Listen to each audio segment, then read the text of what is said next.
Gloire à Jésus, gloire à Jésus. Merci Seigneur, merci le Tout-Puissant. Bien-aimé, to peshibinombote. Na kombo na Yesu, to élever le véritable Dieu. Nzambalola, le Tout-Puissant, Kolo na biyano. Nzambe oyo, azako bomba biso. Nzambe oyo, abate la kabiso. Kombo na ye, Jésus-Christ de Nazareth, le véritable Dieu. La Bible dit, à lui la gloire, à lui la puissance, à lui l'élévation. Il est le créateur de toutes choses. Nzambe oyo, azako régner, le kolo, yaba dominateur. Oyo, azako régner, le kolo, yaba autorité de ce monde. Nzambe oyo, babengi ye le tout puissant notre Dieu, to pesi merci, oya pesinga dans le sous pema na tongo na lelo bien-aimé, et place wapi to yakangana yoko luka elongi na nzambe, et place wapi to tele makapona ko lobe la journée na biso bien-aimé, nzamba lola apambola yo, c'est votre humble serviteur, évangéliste Dieu merci, Nianga. Bien-aimé, tozo le bela teme na biso oyo tozo continuer yango na tongo nyonso oyo tozo le bela que les ténèbres ne régneront pas toujours sur notre vie, sur notre destinée et singeli to mona loboko na nzambe et tango to yé et pas ya Jésus-Christ tango to nimeli Jésus comme notre Seigneur et notre Sauveur, il est notre libérateur bien-aimé. Bible zoloba akosa la différence entre ceux qui les servent et ceux qui ne servent pas. Et c'est une différence sur la bien-aimé et moni sama na ba vie na biso. C'est pourquoi bien-aimé tu vas pas pour déclarer pour na ko lober la journée na biso. Nazo pesa mbote et pas ya les amis de Jésus-Christ dans le monde entier. Ba oyo baza na mokili na Amérique, zamba lora amona bino, zamba ona akanise la bino, ba oyo baza na mokili na Asie, oyo baza na mokili na Océanie, zamba lora akanise la bino et bolama nzambe et continuer comme moni sama na ba vie na bino,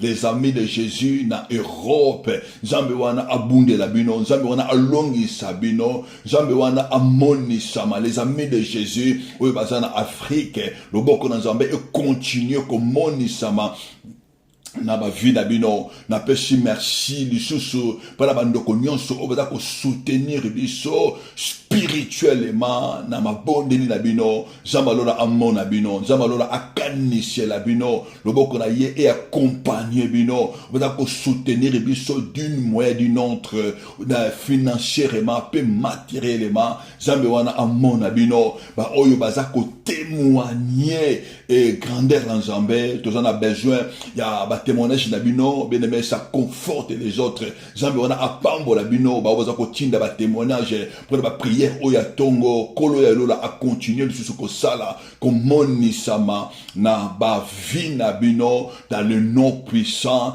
de Jésus-Christ de Nazareth. Bien aimé na limina profiter na occasion oyo on est mardi le 31 mars bien aimé zali anniversaire ya moi si oyangai de ma femme maman Pamela Nianga anniversaire na izalelo nazo souhaiter ba joyeux anniversaire nzambalola amona ye nzambalola abatela ye libonde na ngai ezali ete nzambe wana accorde ye mikolo ebele na se ya moi oyo libonde na ngai ezali ete protection ya nzambe ezala likolo na ye libonde na ngai ezali ete nzambe wana a continuer kosala na vie na ye et a continuer kopesa ye motema malamu oyo azana yango ya kolinga nzambe po ya ko supporter bato po ya kolinga bato et libonde na ngai ezali ete nzamba lola apesa ye kondima a rester toujours na foi bien aimé jusqu'à ce que Jésus viendra jusqu'à ce que akokita mokili oyo nzamba lola apesa ye longévité a umela na mokili oyo bien aimé nzambalola abombaye être un femme d'un serviteur de Dieu bien aimé ce n'est pas facile c'est une responsabilité nzambe abombayo maman Pamela Nianga nzambalola akanisa yo dans le nom puissant de Jésus de Nazareth nazo souhaiter pe bande ko nyonso oyo ba fêter anniversaire na bango lelo na to na semaine oyo nzambe wana amonisa na vie na bino grandeur na ye puissance na ye grâce pe faveur na ye na ba vie na bino bino, Zambe wana amon na bino, peut continuer ko sala na bomo na bino. Bien aimé, toujours tu es na prière na biso ya tongo place yo to bonde la kanzambe pona ko lobela journée na biso pona ko lobela moyi eyoka mabele etosa maloba na nzambe toujours lobela souteme na biso o toujours parler sur les hôtels maléfiques, comment renverser les hôtels maléfiques et posséder et bâtir les hôtels divins, les hôtels de Dieu, les hôtels ya Jésus-Christ. Bien aimé, lobby bandaki ko expliquer qu'est-ce que les hôtels aux années bien aimé l'obit baki ko tali sabato pourquoi les hôtels, pourquoi dans le monde des ténèbres ils bâtissent les hôtels, pourquoi le monde spirituel ils aiment les hôtels bien aimé to expliquer mon lobby mais les loyo na soutien mais par l'inspiration du Saint-Esprit comment renverser les hôtels des échanges. Comment nous renverser les hôtels des échanges maléfiques et profiter de l'hôtel où Christ a racheté biso. Comment tu dois renverser les hôtels des échanges? Comment tu dois renverser les hôtels des échanges? Mais nous avons soutenu na biso oyo tozo ko lobela na tongo na lelo avant nga na yo to bonde la avant nga na yo to kote na ba forte prière. Bien aimé to lobaki bien aimé tongo bazo lobela hôtel bien aimé ezali un lieu to ezali un système où ils ont une plateforme où ils ont permettre à l'esprit ou bien un monde spirituel et opérer physiquement et opérer d'une manière légale. Donc, l'hôtel, bien aimé, c'est là où, bien aimé, monde physique, et à contact, c'est un endroit, bien aimé, c'est un endroit où c'est un système, ou une plateforme, où il y a un monde physique, et contact un monde spirituel, pour coopérer, pour agir, pour faire nourrir les choses. Donc, l'hôtel, bien aimé, et je peux permettre, bien aimé, pour nourrir la continuité, il y a accord, il y a alliance, il y a koko na biso ba sala, il y a babote na biso ba sala, dans le monde des ténèbres, hôtel les a qu'on nourrit pour et continuer, pour ba accord wana oyo bango ba zoa, oyo pour ba malédiction, ba condamnation, oyo bango ba sala ba na ko continuer. Na ba vie ya bato, na ba destinée ya bato, na ma bota oyo to bota ma. Bien aimé, tout le bas qui bien aimé dans chaque famille, bien aimé, il y a une hôtel. Dans chaque territoire, bien aimé, il y a une hôtel. On avait expliqué, bien aimé, monde spirituel, bien aimé, ezali réel, monde spirituel, bien aimé, ezali vrai. Oyo to monde ka dans monde physique, oyo to monde ka dans monde physique, bien ou ta ka dans monde spirituel. Bien aimé, loko mo côté que ko dans monde physique. Sans que dans le monde spirituel. Mais tout ce qu'on voit, ça vient quelque part. Mais comme dans Zambé, je le banabiso, le côté, le temps qui n'a Job chapitre 5 verset 6, le côté est botaka, et malheur mon côté est yaka, ça que yaka et outa na ma belé, ma souffrance mon côté est yaka, et outa quelque, et outa, et c'est germain na neya, et le non oye comment kana vie en moto bien aimé oui tu as quelque part et là la plupart il y a souffrance ya bato la plupart il y a ma plaie il y a ma angoisse oye bato bato passer nango bien aimé zo wuta pour provenance nango source nango eza des hôtels maléfiques des hôtels maloba na Nzambe bien aimé et tozu maloba na Nzambe na mukanda na 2 Rois chapitre 3 2 Rois chapitre 3 verset 26 à 27 2 Rois chapitre 3 verset 26 à 27 totangi maloba na Nzambe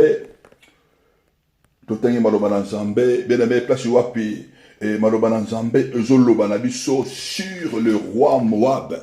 Bible Zolobanabiso, le roi Moab, voyant qu'il était au-dessus de combat, il prit de lui 700 hommes tirant de paix pour se frayer une chamelle jusqu'au roi d'Édom.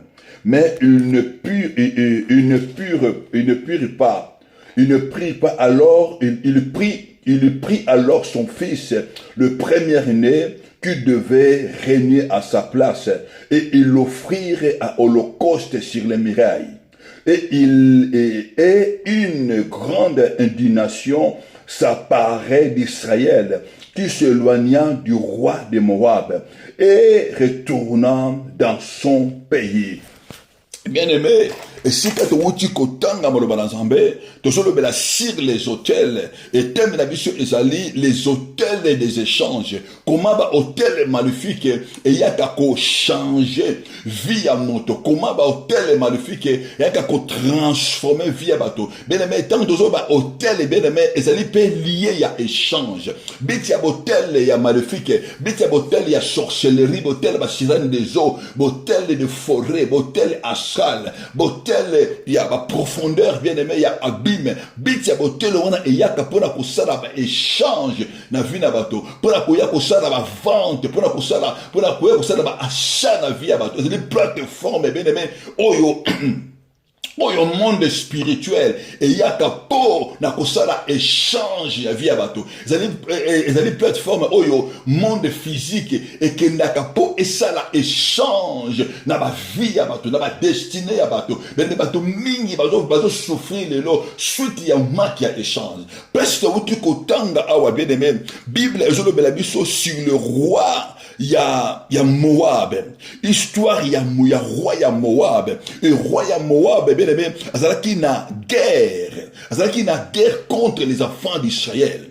Bible zoloba roi de Moab tango akeko bundana bana Israël bien aimé tango abandi ko bundana bango roi de Moab tango azo bundana armée na armée ya Israël roi ya Moab le Moab azali descendant ya bana ya Lot les deux filles de Lot moko oyo abimisa bana ya Moab bien aimé tozomona na kati ya peuple oyo ya Moab.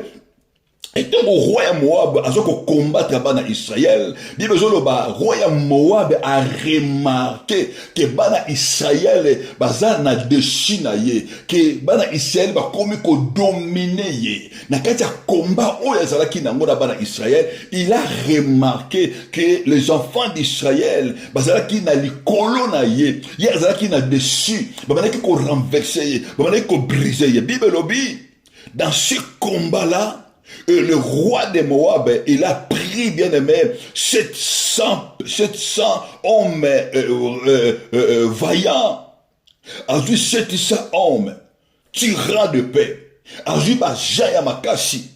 Donc, on a combat comme Makasi, a vu peuple, a vu 700 personnes, 700 militaires, Makasi, pour effrayer chemin. Pour Akima et pas ya roi ya Edom. Et tant qu'on a l'outil Akima. Et pas il y a roi, il y a Edom, a vu 700 personnes pour pouvoir fonder la Nzela, pour Akima, combat au Azalaki Nango, pour Akima, Bitumba au Azalaki Nango, Bible Lobi a koki mate, malgré 700 personnes au Yazwaki, a koki mate. Voilà le verset 26. Bien aimé, dans verset 27, bien aimé, Bible Lobi na biso, le roi de Moab, il prit alors son fils premier-né qui devait régner à sa place. Il l'offra à holocauste sur les murailles. Et tant que roi ya Moab, alors qu'il moyen à sa sortie, à coquille bien aimé, à quelque chose la recours, deuxième recours. Et deuxième recours na ye pour alongo na kufa. Parce que qui va bomaye et pèse qui simanaye. Le peuple d'Israël va attaquer, va bomaye. Mais roi ya Moab pour arracher, pour acheter l'ouanaye, pour alongwana liu, pour alongwana danger, pour akufate. Bible zoloba roi ya Moab akena miraille. Bien aimé azu mwana na ya liboso. Et mwana na ya liboso oyo, ezali mwana oyo sengeli a remplacer ye. Elle était déjà consacrée que ce qui y est akufi. Mwana wana sengeli a remplacer ye. Bible zoloba roi oyo azu mwana wana akeko sacrifier na holocauste. Ça veut dire akeko kata ye mutu, akeko sacrifier makila ya mwana oyo na place akeko sacrifier makila ya mwana oyo esengeli a remplacer la royauté na ye. Et mwana oyo a sacrifié ye. Bible lobi tango a sacrifié mwana oyo na holocauste. Tango abomi mwana oyo akeko pesa ye na ba hotel. Tango akeko offrir mwana oyo na ba hotel. Tango a offrir ye bien-aimé. Bible lobi et bana Israël o bangi ba bomaye. Du coup bien-aimé crainte et s'apparaître. Banamoko ba tiki, banamoko ba zongi sima, ba libérer roi oyo azwinzela, roi oyo azongi na mboka na ye. Bien aimé, na expliquer yo comment les hôtels maléfiques et salaka na vie na boto, na vie ya bato. Comment les hôtels ya sorcellerie, ba hôtel ba sirène des eaux, ba hôtel bien aimé, ya ba esprit astral. Comment et opéraka na vie ya bato. Bien aimé, ces hôtels, bien aimé, et yaka pona ko échanger vie ya bato. Ces hôtels et yaka pona ko troquer, pona ko teka vie ya bato, pona ko somba vie ya bato. Et loko oyo roi oyo asali, bien aimé, roi oyo akika kozwa mwana oyo esengeli a remplacer ye. Roi oyo déjà akufaki. Selon le principe, roi oyo esengeli akufa. Roi oyo esengeli bakata ye mutu. Mais eloko nini roi oyo asalaki? Roi oyo akeka ko remplacer. Loi oyo esengelaki ezwa ye. Loi oyo esengelaki efrape ye. Mais akeko somba liwa. Azui mwana oyo esengeli a remplacer ye. Ça veut dire azui reine ya mwana na ye. Oyo esengeli a remplacer ye, akeko offrir yango na hôtel ya maléfique. Et puis la divinité. Et tant akeko offrir reine ya mwana na ye na ba divinité, ye azuive. Bien aimé, na ba hôtel maléfique, les gens de ténèbres bakendaka ko teka destiné ya bato. Bato mingi bato vivre lelo. Et sengeli ba kufa.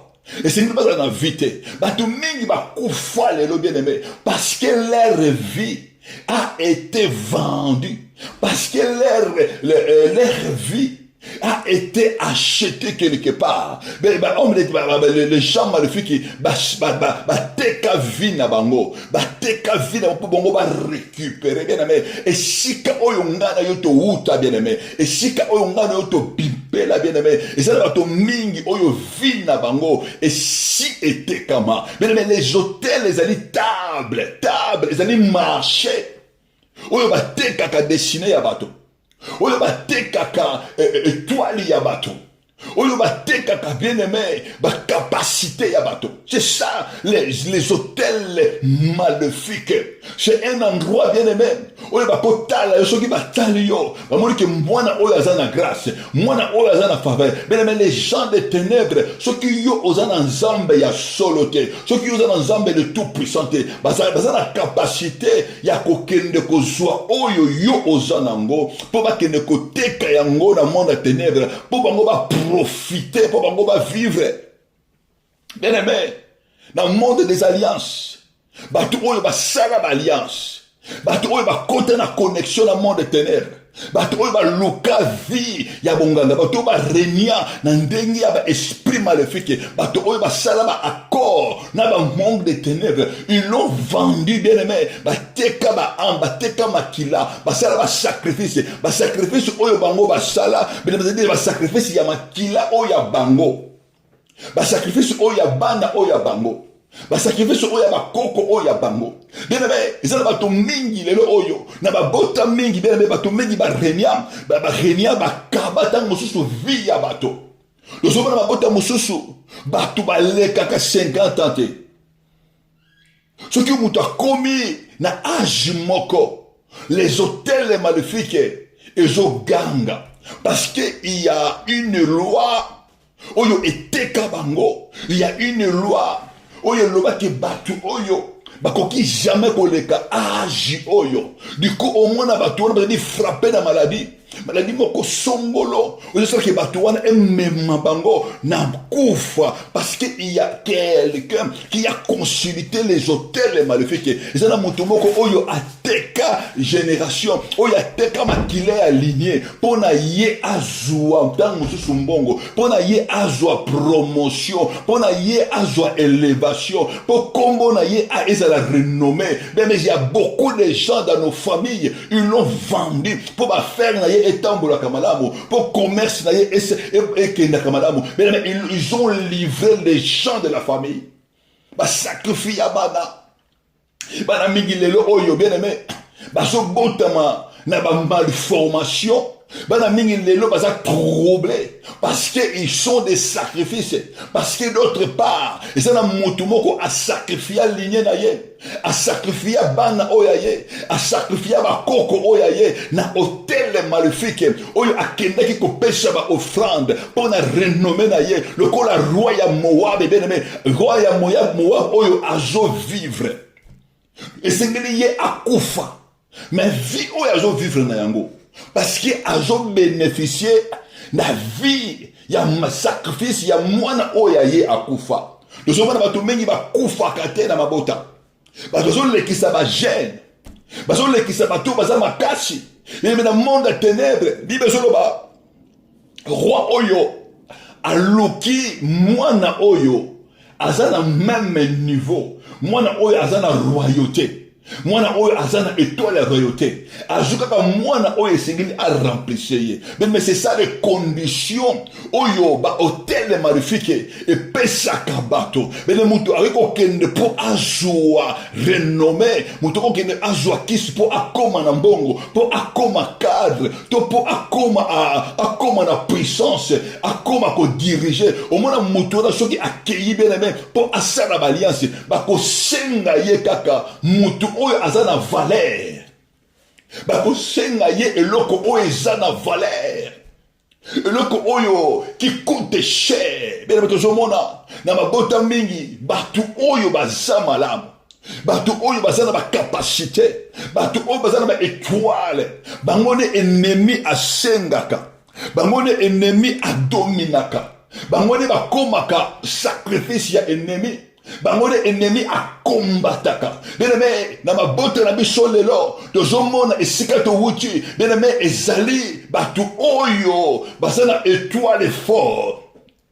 bato oyo baboyi koservir bahôtel maléfique bango ne bazali kombati bango to bazali plus kombati bango ne bahôtel eza koseleve mpona kopoursuivre bien-aimé c'est ça la mission de l'ennemi roi oyo a se sauvé roi oyo azo vivre mais ntango azo vivre azo bénéficier na vie ya moto mosusu azo bénéficier na bacapacité ya moto mosusu moto wana azo souffrir moto wana si akufi moto wana si akei mais soki ennemi azwi yo te na baliance maléfique ennemi akoluka asacrifier vie na yo mais soki azwi yo te il peut passer par tes enfants. Ako passer dans nzela bana na yo.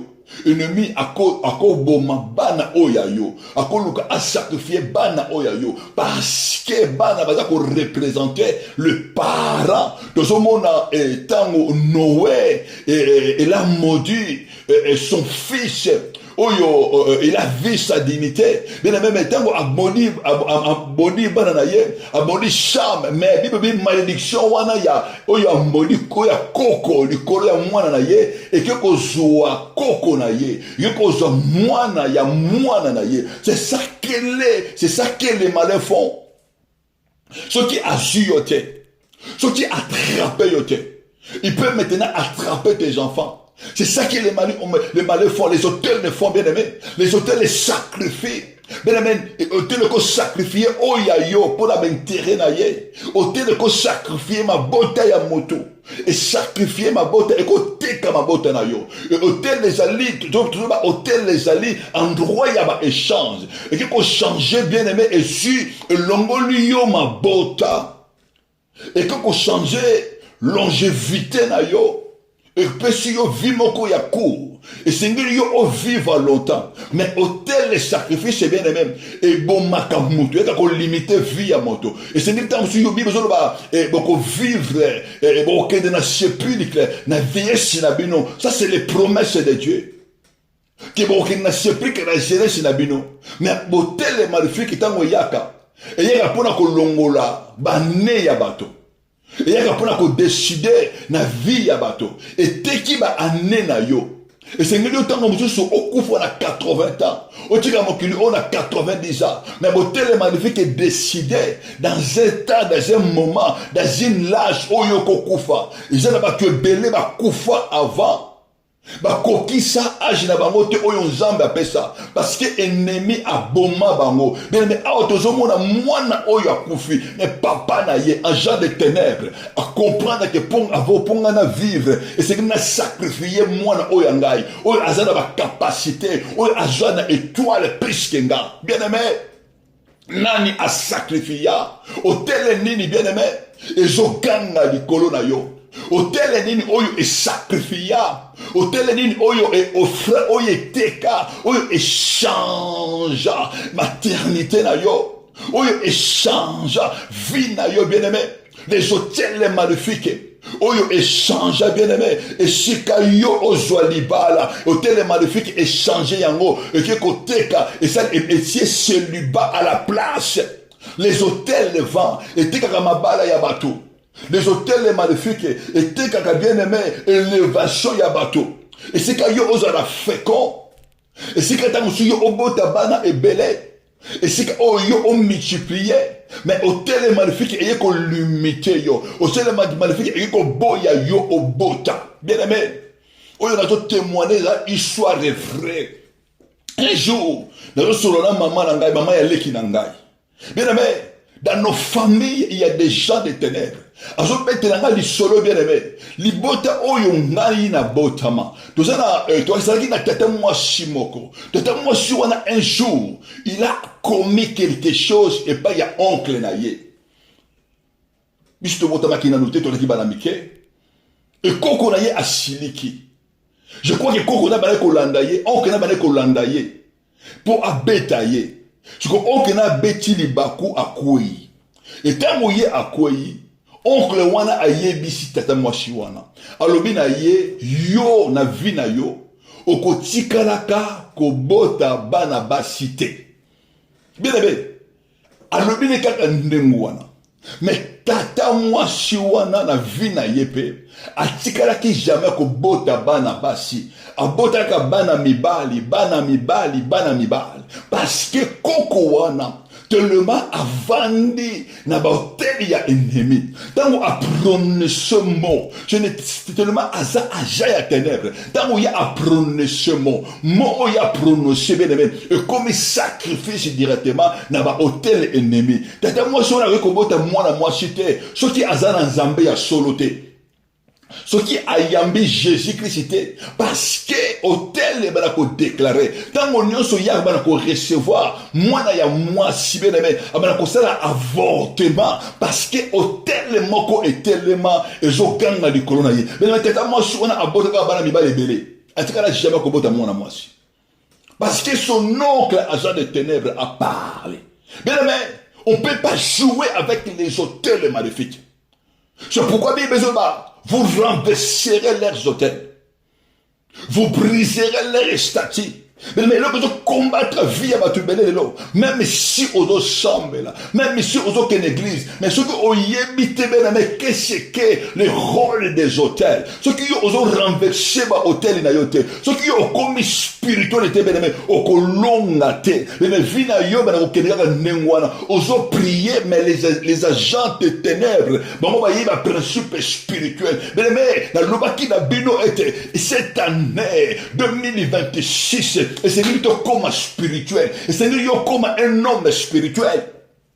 Jésus a zoloba. Marcher selon l'esprit. et vous n'accomplirez pas le désir de la chair. Et c'est que nous au marché. La chair ne sert à rien, mais l'esprit qui vivifie. Bien aimé, cette année, au 2027, et c'est que nous avons un homme spirituel. On vend dans le principe divin. On vend dans le principe yanzambe. On vend dans le loba yanzambe. Bien aimé, la ligne natale, c'est ce que les hôtels font. Hôtels et privaka moto richesse. Hôtels et privaka moto richesse. Et c'est que nous avons la bonne santé. Hôtel et côté ka santé na yo. Et côté ka organe na yo. Et au lieu, et c'est que nous avons bien. Et côté ka organe na yo. Et pêche yo ba organe yamabe.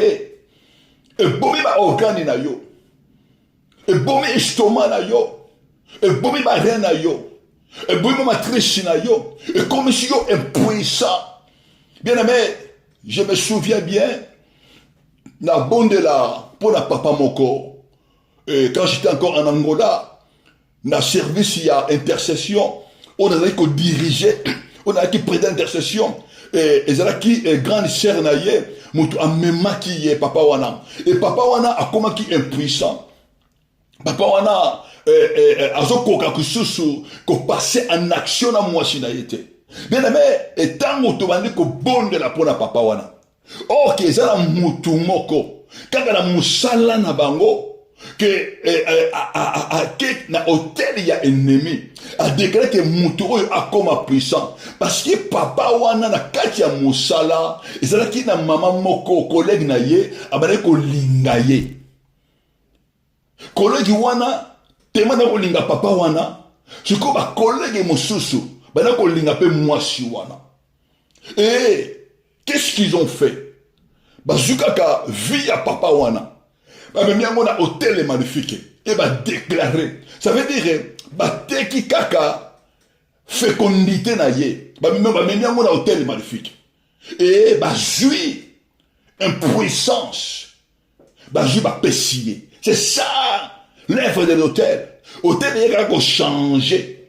Hôtel est là qu'on changer bien aimé et changer vie à moto. Auto mona katanga mususu mutu ake mutu oke na hôtel magnifique to me ka mbashu ezanini que mutu ake ko somba une malédiction mutu ake ko somba tango mutu oke ko somba mbashu pour obwake la moto mutu ake na hôtel ennemi mutu oyo oke pana ye mutu wana aza hôtel ennemi opese kaka mbongo mutu wana atekele une malédiction alors bien yo loba kaka likola mutu wana mais ceux qui ont zambé ceux qui ont en coloté le wana ko zoyo a tout combien de bazali privé dans la vie l'hôtel est magnifique bien aimé et t'es kaka élévation moto bien aimé tu peux bien commencer tant yo bandika musala pour yo avancer bien aimé hôtel et zone le yo okoko avancer parce que pour un hôtel tu ne peux pas accomplir tes projets tu peux pas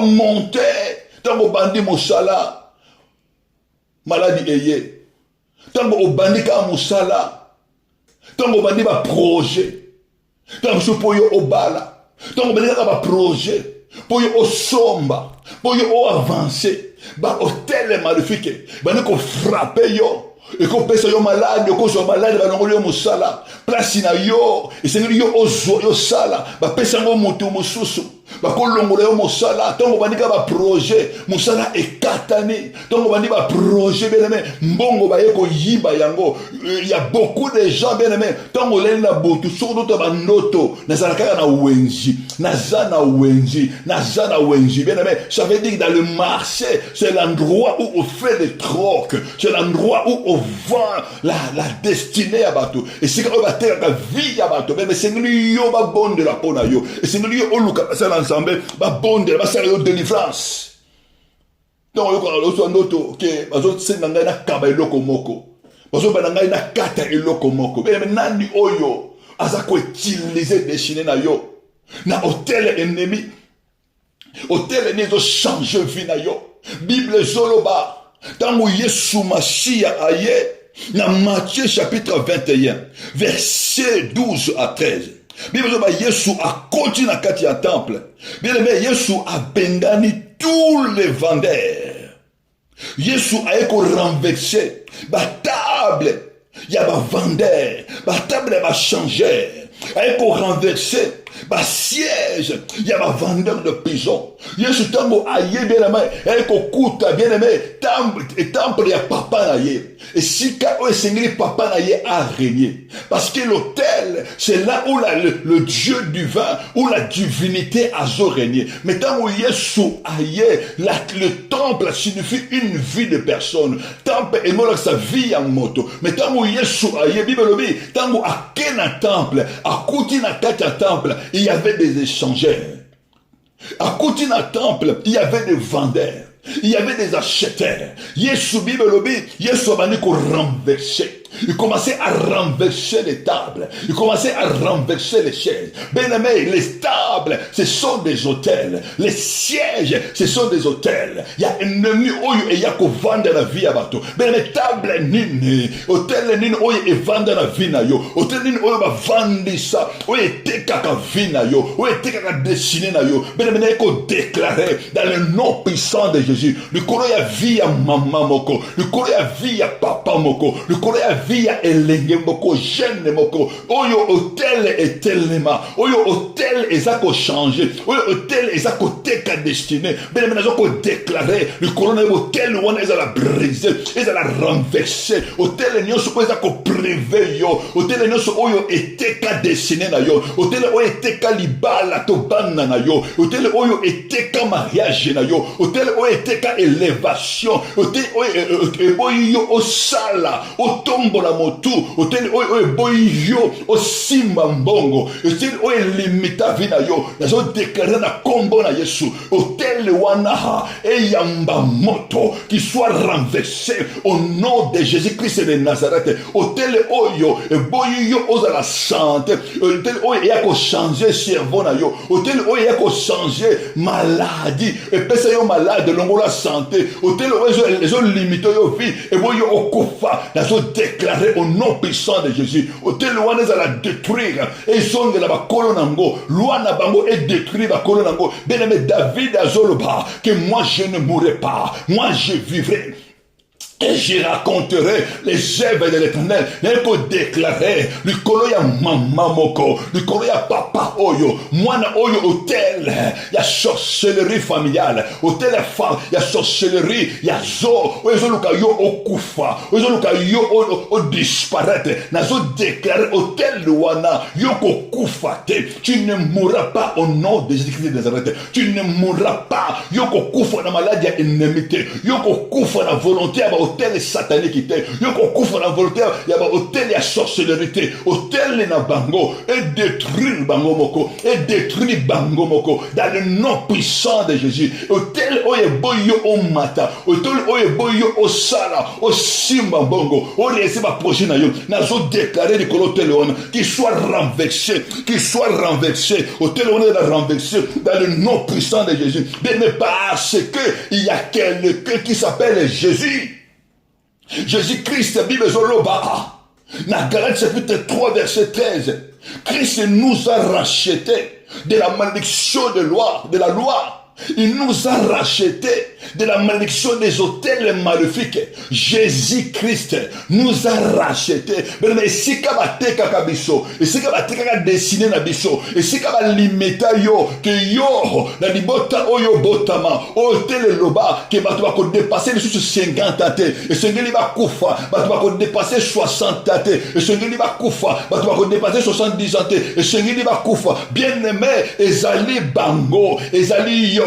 Toi qui es racheté par le sang de Jésus. Toi qui es racheté par le croix de Calvaire. Bible Zoloba, Christ nous a racheté de la malédiction de la loi étant devenu malédiction. Jésus a changé biso étant devenu malédiction car il est écrit maudit soit, maudit et quiconque est pendu au bois. Bien aimé, la croix de Calvaire, ezali hôtel ya Jambé. Bible Zoloba, là où Jésus-Christ, il a fait fait l'échange dans le croix des calvaires. Bible va maudit soit celui qui est répandu sur le bois dans l'autel Yazambé. C'est la croix de Jésus. Là où Jésus a pris ta malédiction, là où Jésus a pris ta limitation, n'est que déclarer du koloya maman oyo, du koloya jeune oyo, du koloya papa oyo, hôtel maléfique, et l'ingio okufa na maladie wana est détruit bangomoko, parce que Jésus sur la croix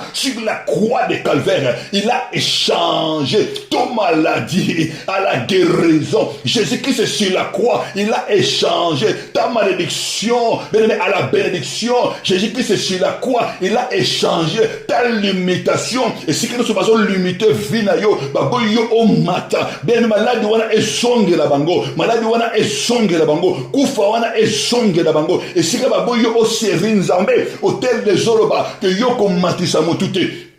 Tu ne serviras pas le vrai Dieu qui s'appelle Jésus-Christ. Mais nous avons déclaré au tel nyoso, ma sacrifice nyoso, où il va pesa et détruire bangomoko avec effet immédiat au nom puissant de Jésus, au nom puissant de Jésus. Il y a un moment où il bon de le bien-aimé et c'est lui au renversé au tel nyoso où il échangea vie na yo, au tel nyoso où il échangea vie à banana yo, au tel nyoso où il boya yo, au réussir na vie na yo et si ka moto wana oyo ateka Bible zolo bako sanza yango bako zongisa bien-aimé oyo bango ba yibaki esengeli ba zongisa yango avec centuple oyo hôtel et yibaki oyo hôtel kangaki bien-aimé, ça doit être renversé, c'est pourquoi bien-aimé sikana yo zali na lingoma na ko se disposer bien-aimé prière ya lelo to ko bonde la bien-aimé tout hôtel ya échange hôtel oyo eteka oyo biso to ko sa lokola Jésus.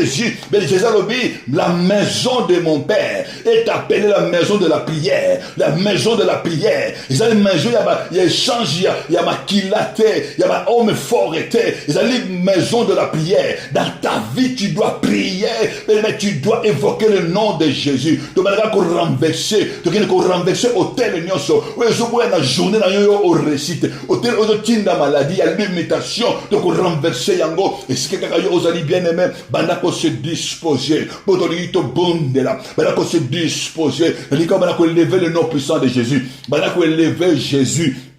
Pendant qu'on élevait le véritable Dieu, na lingi yo obonde là, na kombo na Yesu, bien-aimé, élever le nom puissant de Christ. Pendant qu'on tombe dans kolo, na kombo na Yesu, élever Jésus, élever le tout-puissant, le véritable Dieu, le vainqueur de Golgotha, le vainqueur de Calvaire. Pendant qu'on élevait Jésus, le collab hôtel satanique, le collab hôtel la sirène des eaux, le collab hôtel la sorcellerie, na lingi bonde dans kolo, bien-aimé bonde dans elongo, na lingi matin la prière. Pendant qu'on bonde dans kolo, au nom puissant de Jésus de Nazareth, au nom de Jésus, maintenant qu'on élève le nom puissant de Jésus, na katanda konangai, na élever le nom puissant de Jésus-Christ, na vie nangai, na destinée nangai, na élever le nom puissant de Jésus-Christ, maintenant qu'on élève Jésus, ben aimé bon de l'ancolo, na lingo bon de l'enzambé, élever le nom puissant de Jésus, na lingo tombo la mokonju, maintenant qu'on élève le nom de Jésus, au-dessus des hôtels à la sirène des eaux, maintenant qu'on élève le nom puissant de Jésus, au-dessus des hôtels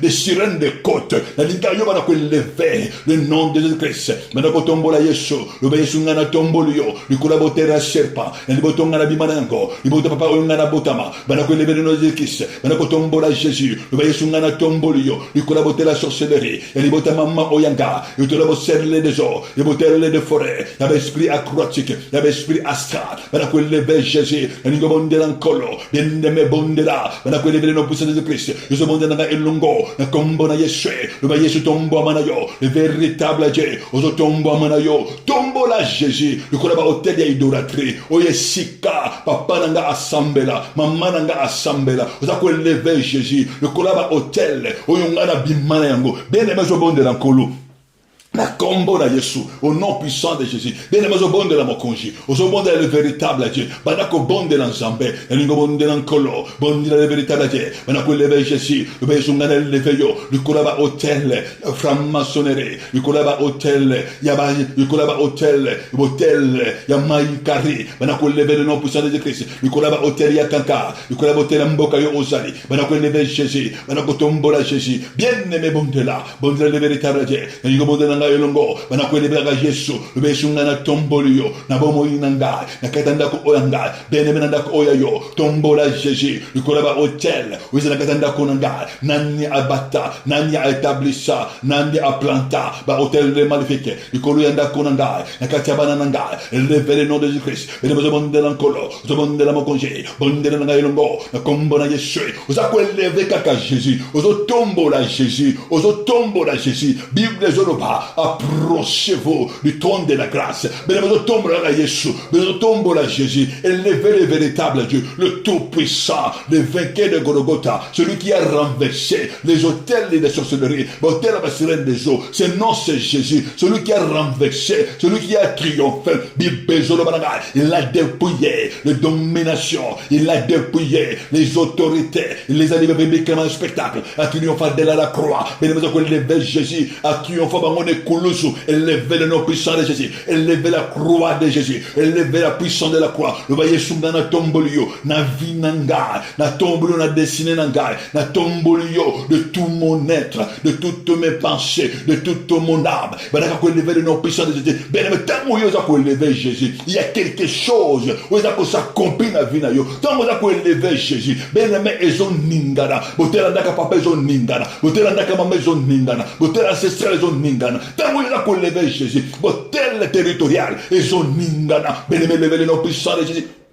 Élevez le nom de Christ, bénémoine ko sans ayo, tombola ga Yesu, uzo tombola ga Yesu, bénémoine ko bonde l'ancolo, uzo bonde la mokonji, na kombo na Yesu, bien-aimé élève, élève le nom de Jésus-Christ, élève le nom puissant de Jésus, na bonde na elongo, élève le tout puissant, le véritable Dieu, Bible Joloba, il a été obéissant jusqu'à la mort de la croix. C'est pourquoi Dieu l'a levé souverainement, il lui a donné le nom de Jésus, afin qu'au nom de Christ, tout genou fléchi, mais maintenant on a levé Jésus, bah hôtel andako papa, et je kumbama, fléchi, dans on a levé Jésus, bah hôtel andako maman, hôtel ancestral, et je kumbama, devant le nom puissant de Christ, tombe là, Jésus bien-aimé, tant on a levé le nom puissant de Jésus, bah hôtel andako papa, bah hôtel familial, bah hôtel d'origine, et sont libérés finayo, et sont tika vinayo, et sont tika dessiné nayo, bien-aimé, je m'en donne un matin à prier.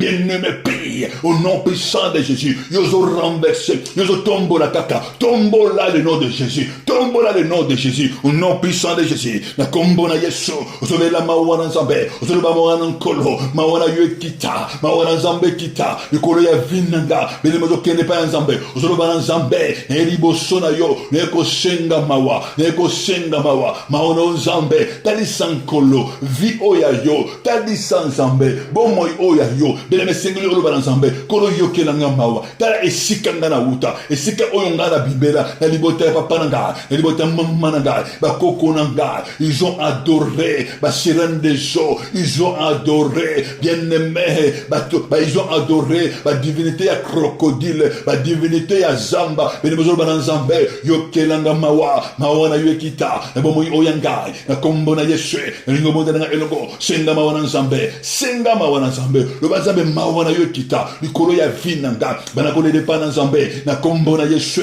lele e pa na nzambe lo bana nkolo yo kelanga imawa bana nanga imawa ndako nanga mawa mobali oyanga imawa binne mezo bondela lo bana nkolo bana oya biso mawana yo kita dans le nom puissant de Christ.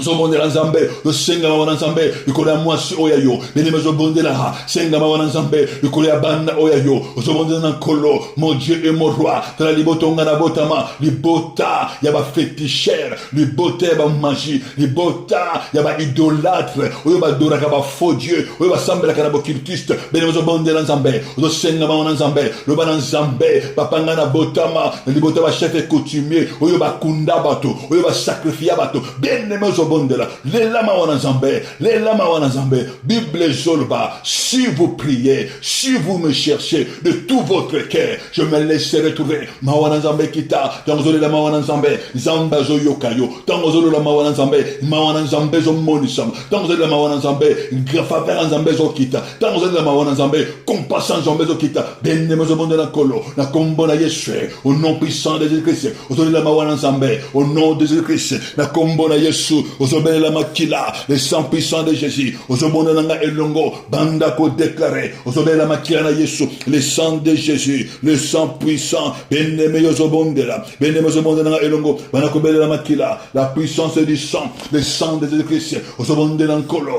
ozobonde na mokonji, ozobonde nzambe, le sang de Jésus-Christ, le sang du rachat, banda ko bele la makila, le sang de l'agneau, oye sombayo, makila na Yesu, tango zobele la makila, beneme zo libere yo, tango zobele la makila, beneme muto ya sombayo, hôtel oye tekayo, hôtel oye kabayo, tango zobele la makila, beneme zako libere, zako arracher, il faut que le sang de Christ sauver la makila, la combo na Yesu, le makila na Yesu, évoque le sang, tango zo bonde la, me robe no sanje, tango zo bonde la, na zo mona mutu moko, bazo longora elamba ya salité, bazo lete elamba ya gloire, tango zo bonde la nzambe, bazo longora identité, oyo etele maléfique pesa yo, identité ya no ya ba divorcé, identité ya ba célibataire, mais tango yo zo bonde la nzambe, na zo mona gloire rezoya, tango zo bonde la nzambe nazomona moto moko na vie na yo bien-aimé bapesi balimeta yo baloba yo komata te, mais quand tu invoques le nom de Jésus nazomona gloire ezozonga, nazomona gloire ezozonga, esika bateka vie na yo, esika hôtel maléfique ekaba destiné na yo elimeta yo, mais quand tu invoques le sang de Jésus nazomona un changement, le sang de Jésus ezoya kolibere yo na kati ya bo hôtel ennemi, esika bateka destiné, esika balimeta yo, zamba zo tombola yo, gloire zo zonga, au nom puissant de Christ, benema zo bonde na nkolo, zo bonde na nzambe, na kombo na Yesu,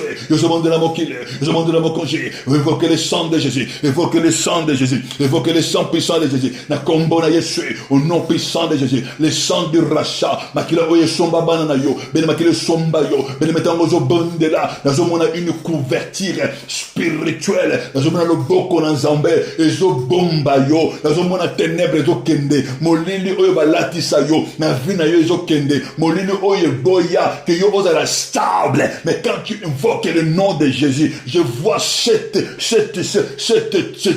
ténèbres ezo disparaître, ezomona ténèbres wana ezokende, mais la gloire de Dieu bien-aimé ezozonga, la lumière ya nzambe ezozonga,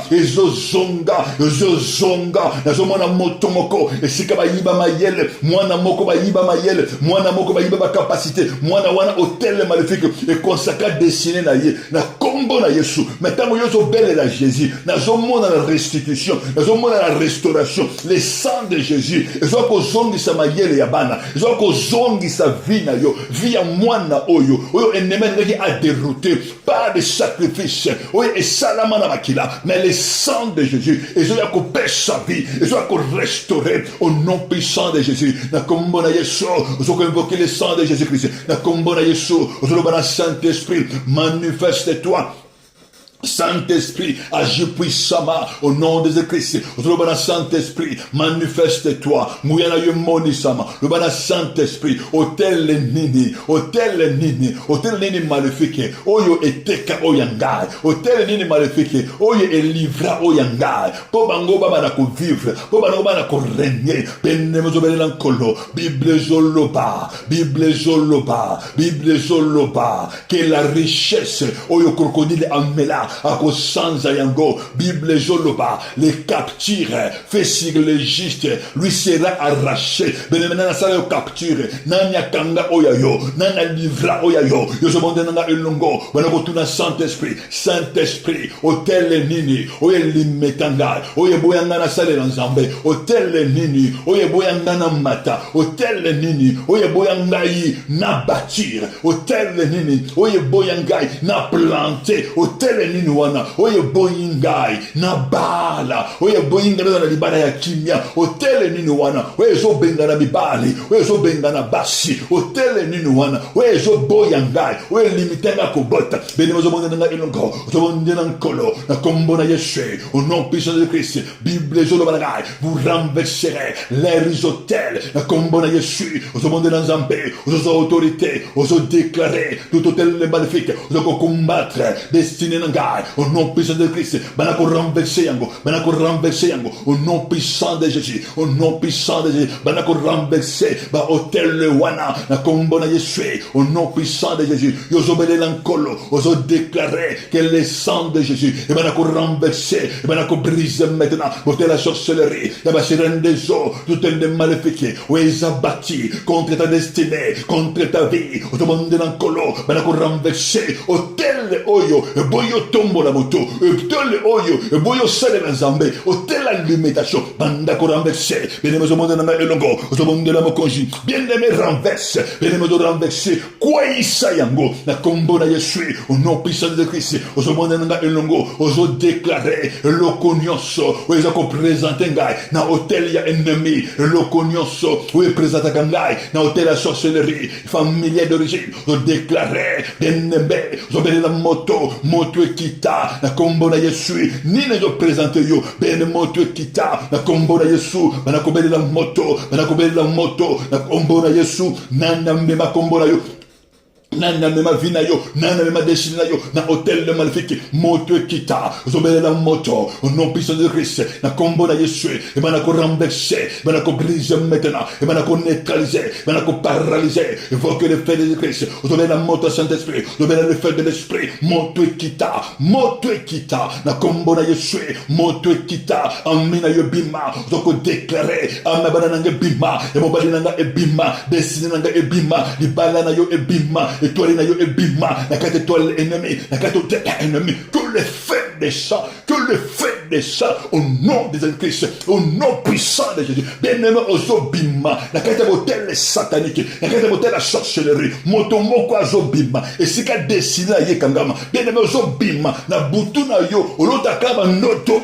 ozana kati ya ndako ya libota esika yo outa esika yo oleka mais bien aimé na prière à l'élo Dieu me dit les âmes ton âme est sortie ton âme est libérée ton âme ne servira plus les hôtels maléfiques les hôtels à sorcellerie d'origine au nom de Christ moto ekita na kombo na Yesu moto ekita que toi tu ne mourras pas ta destinée ne mourra pas ton étoile ne mourra pas récupère au nom puissant de Jésus au nom puissant de Jésus ben lemena mutu nyonso oyo alobaka asomba yo mutu nyonso oyo alobaka bakabela yo ye ezala na libota papa na libota mama basienne partenaire esika yo oleka bafausse église oyo balobaki batie bango basomba yo bien-aimé ozobelela les 100% de Jésus-Christ ozoba moto ekita ebana kolibere yo bana kobriser bato wana bana kobriser alliance wana toute alliance maléfique bana koséparer amena yo ozobimisa vi na yo esika na so yo oleka ozobana na elongo ozo déclarer esika na sungana lia esika na sungana mela moto nyonso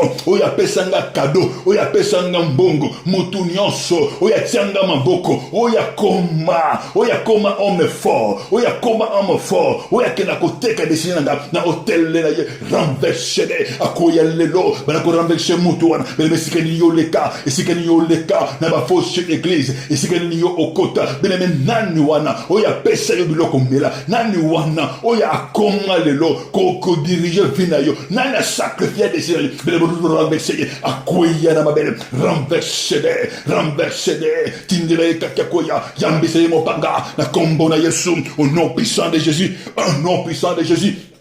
au nom puissant de Jésus, moto na Nzambe kita renverser na mabele, bene me briser ye, bene me renverser ye, kwa isaye, hotel na bango ezika, misa na bango ezika, na kombo na Yesu, yozo déclarer que confusion ekota, na kana bango, confusion ekota, balia na bango, bamela ne makila ya bango na bango, na kombo na Yesu, hotel na bango est détruit na bango boko, avec effet immédiat, dans le nom puissant de Jésus, banako déclarer les rachats que ta rachat de ta vie par le sang de Jésus. Ils ont déclaré, qu'on bâtit hôtel, que ma vie est rachetée, mes enfants sont rachetés, mon mari est racheté, ma femme est rachetée. Ils ont déclaré que destiné nangai, ils ont racheté, et bimina hôtel de Balvi, qu'on déclaré, que la journée na yo, la journée nangai, ils ont racheté dans le nom puissant de Jésus, que vie nangai a racheté, toi tu chériras l'Éternel, au nom puissant de Christ, moi je serai l'Éternel. Ils ont déclaré que journée nangai, ils ont racheté par le sang de Jésus, na musala nangai, je suis racheté au nom puissant de Jésus, au nom puissant de Jésus.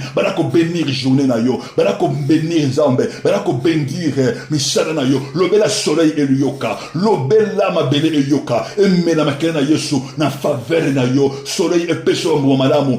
Ezala favorable et si ka yoko tambola o no si yoko sala na ba rendez-vous na yo te présence ya kolo hôtel ya victoire et loba hôtel ya guérison et loba hôtel ya faveur et loba dans le nom puissant de Jésus, dans le nom puissant de Jésus. Bien-aimé dans ce bon de la pona yo, mon Dieu et mon roi, dans le nom puissant de Jésus, Zambé nous a recommandé papa nous a déclaré et si que notre hôtel est maléfique et changea vie à banana yo, papa nous a déclaré au nom puissant de Jésus, papa hôtel wanaya maléfique ils la briser, ils la renverser na kombo na Yesu, papa nazo bondela et si ka hôtel moko et yiba oya banana yo et yiba vina bango et yiba destiné hôtel wana et songisa hôtel wana et rendre na kombo na Yesu oyo nyonso ekufa na vie ya banana yo oyo nyonso ennemi abotola papa ezonga banana ba récupérer yango na kombo na Yesu, papa nazo déclaré que ton sang Jésus et le balikolo ya vina bango, banana bazala couvert par ton sang Jésus, règne pe gloire na yo Zambé, et mon sa na ba vina bango, ba vivre longtemps, ba témoigner grandeur na yo, papa faveur na balikolo na vina bango, na kombo na Jésus Christo, tolobi, amen, amen. Bien-aimé, beau partager, nzamba pambola bino, na souhaité bino ba bonne journée, beau partager, maloba na Zambé, beau partager ba témoignage oyo.